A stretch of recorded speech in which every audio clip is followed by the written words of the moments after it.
Assalomu alaykum Toshkent davlat agrar universitetining qadrli talabalari. Bugungi video mashg'ulot darslarimizda Toshkent davlat agrar universitetining ipakchilik tishchilik ta'lim yo'nalishining 4-bosqich talabalariga pillalarni tayyorlash va dastlabki ishlov berish fanidan bo'ladi. Bugungi darsimiz mavzusi demak 7-mavzu doirasida bo'ladi. Ya'ni bunda topshiriladigan sanoat pillalarining miqdor va sifat ko'rsatkichlarini baholash mavzusidan. Ushbu mavzu bo'yicha biz ikkita reja belgilab olganmiz. Birinchisi sanoat pilla partiyalari va ularning miqdori haqida gaplashadigan bo'lsak, ikkinchi rejada esa sanoat pilla partiyalarining sifat ko'rsatkichlarini baholash masalasida gaplashib o'tamiz. Qadrli talabalar, bilasizki, o'tgan darslarda tut ipak-qurti ekologiyasi boqish agrotexnikasi fanidan biz pilla yetishtirish jarayonini o'rgangan bo'lsak, bugungi darsimizda aynan o'sha yetishtirilgan pillalarni birlamchi ishlov berish jarayonida, ya'ni qanday ishlov beriladi, qanday tartibda ishlov beriladi, mana shular haqida suhbatlashib o'tishimiz kerak bo'ladi. Bizga ma'lumki, yetishtirilgan pillalar tuman bosh pillaxonasiga topshirilgandan keyin uni biz birlamchi ishlov berishimiz kerak. Ana shu nuqtai nazardan qaraydigan bo'lsak, yetishtirilgan pillalar fermer xo'jaliklarida yoki qurt boquvchi kasanachilarda demak pilla o'rashning 7-kunida terish tavsiya etiladi. 7-9 kun oralig'ida terib, demak tuman bosh pillaxonasiga topshirilish talab etiladi. Agar bu vaqt oralig'ida pillalar topshirilmaydigan bo'lsa, bilingki, demak pilla ichidagi g'umbakning biologik jarayonlari muddati tugab, bundan kapalak chiqib ketish ehtimoli yuqori bo'ladi. Natijada shoshma-shosharlikka yo'l qo'yilish mumkin bo'ladi. Shuning uchun pilla o'rashning 7-9 kunda terilib, sanoat pillalar albatta g'umbagi jonsizlantirilishi kerak. Jonsizlantirilgan pillalardan esa kapalak tez chiqib ketmaydi. Bunday pillalarni yil davomida demak pillalarni yigirib olish imkoniyati bo'ladi. Ana endi e'tiboringizga demak sanoat pilla partiyasini demak miqdor ko'rsatkichlari qanday aniqlanishi kerak degan bir savol tug'iladi. Terilgan pillalar demak 3 xil guruhga ajratib terilishi kerak. Birinchisi mana ko'rib turibsiz, navli pilla aralashmasi, ikkinchisi nafs pillalar, uchinchisi qora po'choq pillalar. Demak, mazkur pillalar terilayotgan paytda albatta e'tibor beradigan bir nechta jihatlar bor. Hurmatli talaba, bunga e'tibor qaratishingiz kerak bo'ladi. Buning uchun barcha pillalar qattiq idishlarga solib topshirilishi kerak. Qattiq idishga solib topshirilishining asosiy sabablaridan biri pilla, ya'ni tirik pilla tashqi tomondan mexanik himoyalangan bo'lishi kerak. Ishlab chiqarishda biz ayrim holatlarda ko'ramizki, o'sha pilla terish jarayoniga, topshirish jarayoniga, tashish jarayoniga e'tibor bermasdan demak qattiq idishlardan foydalanilmaydi. Natijada pilla qobig'i pachoqlanib va bunday holatda deformatsiyaga uchrab qoladi. Mana shunday yashiklardan foydalanish tavsiya etiladi. Agar bunday yashik bo'lmaydigan bo'lsa, qattiq idishlardan, kardon idishlardan yoki bo'lmasa, demak uy xo'jaligida ishlatiladigan savatlardan ham foydalanish mumkin bo'ladi. Endi ushbu yashiklarni biz asosiy jihatlardan biri olimlar tomonidan tavsiya etilgan qattiq idish o'lchami qancha bo'lishi kerak degan savol bor. Endi bu pillalarni agar biz solib topshiradigan bo'lsak, eski adabiyotlarimizda yozib qo'yilgan tirik pillalar 20 kilogramm qattiq idishdan oshmagan holatda topshirilishi kerak deymiz. Lekin so'nggi yillarda olib borilayotgan tadqiqotlarda shunday nazarda tutilyaptiki, pilla 7-kun terilsa, uning namligi yuqori bo'lganligi sababli miqdori ko'p bo'ladigan bo'lsa, pilla tarkibida mog'orlash holatlari yuzaga keladi.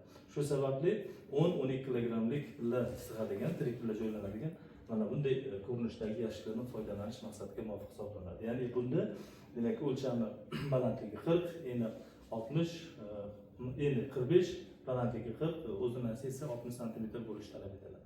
Mana shunday agar pilla yashiklardan solib topshirsak, tashishsak yoki bo'lmasa tuman bosh pillaxonasida vaqtincha saqlash imkoniyatini beradigan bo'lsak, demak fermer xo'jaliklarida yetishtirilgan tirik pilla sifatini o'zgartirmagan holatda demak birlamchi ishlov berib yigirish fabrikasiga topshirish imkoniyatiga ega bo'lamiz.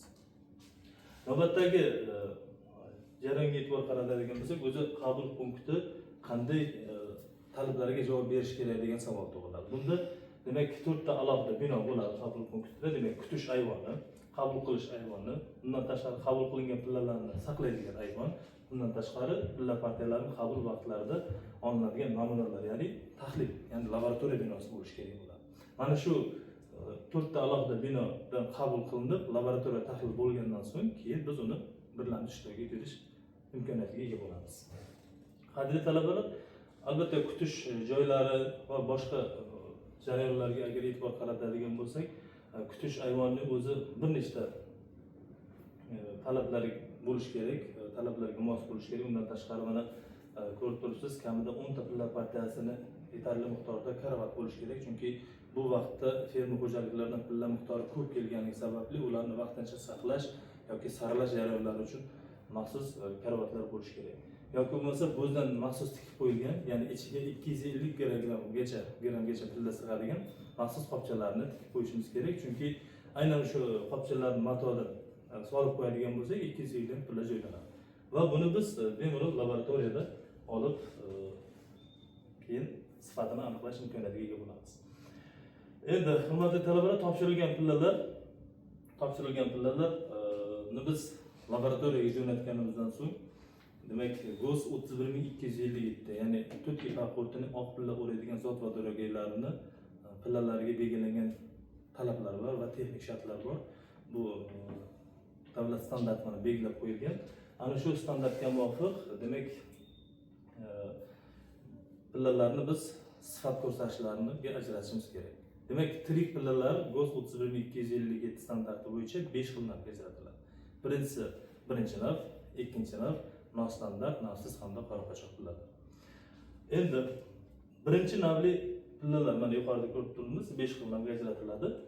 Mana shu narsani siz albatta har bitta nav qaysi talablarga javob berish kerakligini yoddan bilib olishingiz kerak mutaxassis sifatida. Ana endi mana shu navlarning har biriga va uni texnik shartlariga alohida e'tibor qaratishimiz kerak.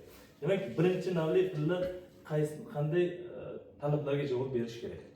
Demak, GOS bo'yicha qobig'i shikastlanmagan toza pillalar bo'lishi shart. Bundan tashqari, bunda qobiq sirtidagi dog' yoki dog'larning umumiy diametri 5 mm dan katta bo'lmagan yoki dasta izining uzunligi 10 mm dan katta bo'lmagan. Shuningdek, silliq yaltiroq joyi bo'ladigan bo'lsa, ayrim holatlarda pillalar dastaga yaqin joyga bo'lsa, dasta izi tushib qoladi yoki etajirka burchagiga yopishgan holatda pilla uradigan bo'lsa, silliq yaltiroq joyi tushib qoladi. Mana shu silliq yaltiroq joyi bo'ladigan bo'lsa, bu ham 10 mm dan katta bo'lmagan holatdagi pillalar bo'lishiga yo'l qo'yiladi. Albatta, mana shu texnik shartni bilgan mutaxassis birinchi navli pillalarni ajrata oladi. Ikkinchi navli pilla qanday talablarga javob berish kerak? Hurmatli talabalar, e'tibor berishingiz kerak bo'ladi bu joyda. Ikkinchi navda, demak, qobiq sirtidagi dog' yoki dog'larning umumiy diametri qobiq umumiy yuzasining 4dan 1 qismidan oshmagan. Bundan tashqari, agar dasta izi bo'ladigan bo'lsa yoki yuqorida aytgandek silliq yaltiroq joyi bo'ladigan bo'lsa, ularning o'lchamlari 15 mm dan yuqori bo'lmagan bo'lishi kerak. Bundan tashqari, biz aytib o'tganmiz, ezilgan yupqa qobiqli hamda buzuq shaklli yoki ichi ko'rinmaydigan yupqa qobiqli pillalarni ham biz ikkinchi navga kiritish imkoniyatiga ega bo'lamiz. Asosiysi, yuqorida aytgandek, dasta izi hamda silliq yaltiroq joyi hamda dog'larga alohida e'tibor qaratilishi kerak bu jarayonda. Agarda shu jarayonda savol tug'ilib qolishi mumkin talabalardan, agar dog' bir nechta joyda bo'ladigan bo'lsa, qaysiga qarab o'lchaymiz degan savolga, pilla sirtidagi dog'larning eng kattasi agar 15 mm dan yuqori bo'ladigan bo'lsa, bu keyingi navga o'tib qoladi. Agar oshmaydigan bo'lsa, demak buni biz ikkinchi nav deb qabul qilish imkoniyatiga ega bo'lamiz. Demak, xulosa qilish mumkinki, dasta izini ham silliq yaltiroq joyi ham bir nechta bo'ladigan bo'lsa, uning eng kattasiga qarab o'lchanadi. Hurmatli talaba, keyingi nima bu? Nostandart pilla deb ataladi. Nostandart pillani o'zining texnik sharti bor.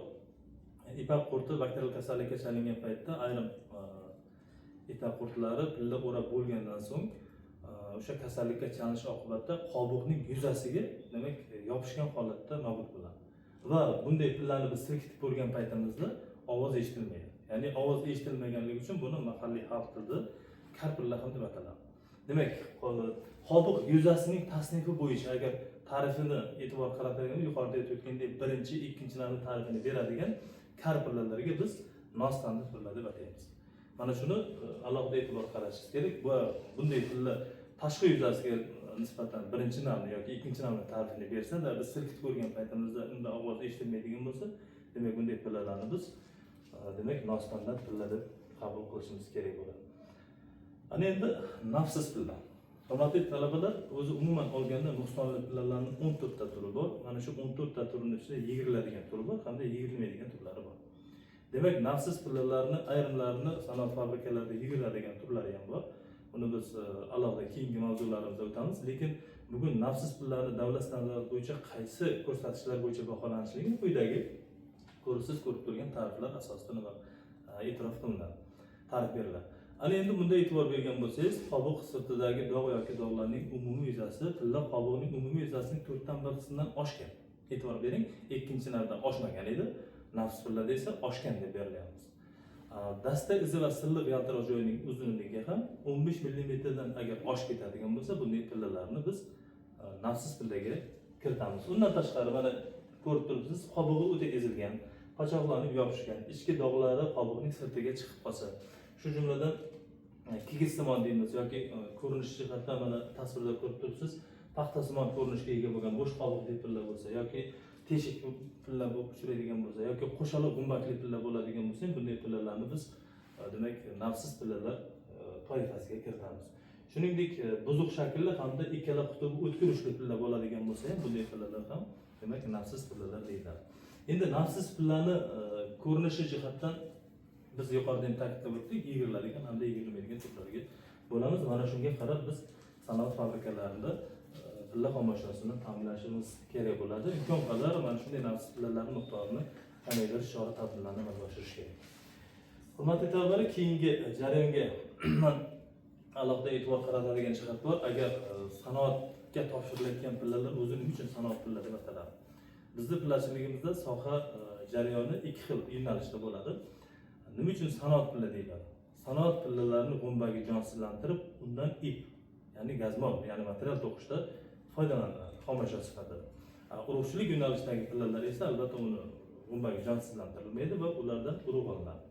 Shuning uchun bugungi darsimizda biz sanoat pillalarini nima qilyapmiz? E'tiboringizga havola qilyapmizki, mana shu jarayonda o'zingizlarga mustahkamlab bilib olishingiz kerak bo'ladi. Umuman pillalar tuman bosh pillaxonasiga partiya shaklida qabul qilinadi. O'tgan darslarimizda aytib o'tganmiz buni. Tuman bosh pillaxonasiga topshirilayotgan bir mavsumda tayyorlangan pillalarning har qanday miqdoriga biz bitta pilla partiyasi deymiz. Demak, mana shu bitta pilla partiyasi kelgandan keyin uni biz 250 gram turli joydan namuna olamizda. Yuqorida siz mana bugun darsda o'tib o'tgan 5 xil navga biz standart asosida demak baholaymiz va yetishtirilgan fermer xo'jaliklar tomonidan yetishtirilgan pillaga biz mana shu to'lanadigan pulni mana shu navlariga qarab baholab pul to'lab beriladi. Endi e'tibor qaratadigan yana bir asosiy jihat, keyingi darslarimizda mana shu pullarni qanday jonsizlantiramiz va qanday agregatlar bor, mana shu agregatlar haqida sizlarga ma'lumot beramiz. Bugungi darsimiz bo'yicha hurmatli talabalar qisqacha ma'lumot shulardan iborat. O'zingizni ehtiyot qiling, bugungi darsimiz